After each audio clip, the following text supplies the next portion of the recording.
मैंने अपनी कार्बाइन पर एक जैकेट डाल दी और उसके ऊपर हेलमेट रख दिया। दूर से वह बिल्कुल एक असली सैनिक जैसा लग रहा था। फिर मैंने उस नकली सैनिक को धीरे धीरे ऊपर उठाया। उम्मीद थी कि दुश्मन स्नाइपर गोली चलाएगा और उसकी लोकेशन पता चल जाएगी, लेकिन सामने वाला स्नाइपर मेरे जाल में नहीं फंसा। वह बिल्कुल शांत रहा। कुछ देर बाद हेलमेट नीचे गिर गया और मेरी पूरी योजना नाकाम हो गई। मैं पूरी तरह टूट चुका था। मैं एक दीवार के पीछे फंसा था। सामने कहीं एक इराकी एस स्नाइपर मेरा इंतजार कर रहा था। मेरा ट्रांससीवर टूट चुका था। मेरा साथी मारा जा चुका था। मेरा पानी भी खत्म हो गया था। मैं बिल्कुल अकेला था। मैंने अपनी पिस्तौल निकाली। एक पल के लिए खुद को गोली मारने का सोचा, लेकिन हिम्मत नहीं हुई। तभी मुझे थोड़ी दूर एक ट्रांससीवर दिखाई दिया। उम्मीद की एक किरण जगी।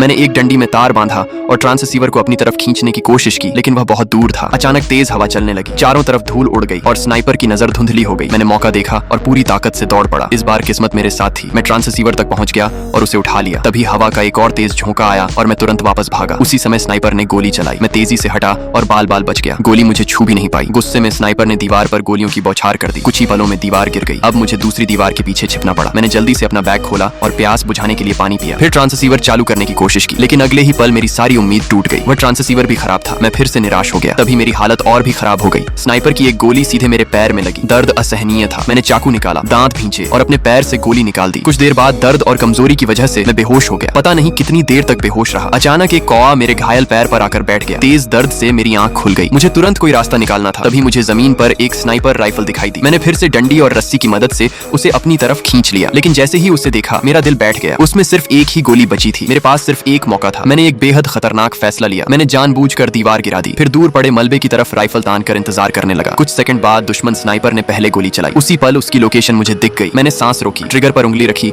और बिना एक पल गंवाए गोली चला दी, लेकिन मुझे नहीं पता था कि मेरी गोली उसे लगी या नहीं। कुछ देर बाद मैंने हिम्मत जुटाई, धीरे धीरे खड़ा हुआ और दोनों हाथ फैला दिए। कोई गोली नहीं चली। तब मुझे यकीन हो गया कि शायद स्नाइपर मर चुका है। कुछ समय बाद मुझे रेस्क्यू हेलीकॉप्टर में बैठाया गया। मुझे लगा अब सब खत्म हो गया है, लेकिन असली झटका अभी बाकी था। जैसे ही हेलीकॉप्टर मलबे के ऊपर से गुजरा, अचानक एक गोली चली और सीधे पायलट को जा लगी। मैं हैरान रह गया। तभी मुझे समझ आया कि यह स्नाइपर की आखिरी चाल थी। वह अभी भी जिंदा था। कुछ ही पलों बाद हेलीकॉप्टर का नियंत्रण बिगड़ गया और वह जमीन पर गिर गया। उस दिन मैंने सीखा कि युद्ध में सबसे खतरनाक हथियार बंदूक नहीं, बल्कि वह इंसान होता है जो आखिरी सांस तक हार नहीं मानता। और सबसे हैरान करने वाली बात यह है कि यह इराकी ऐसे स्नाइपर सिर्फ एक कहानी नहीं था, बल्कि एक असली इंसान था। क्या आप जानते हैं कि वह कौन था?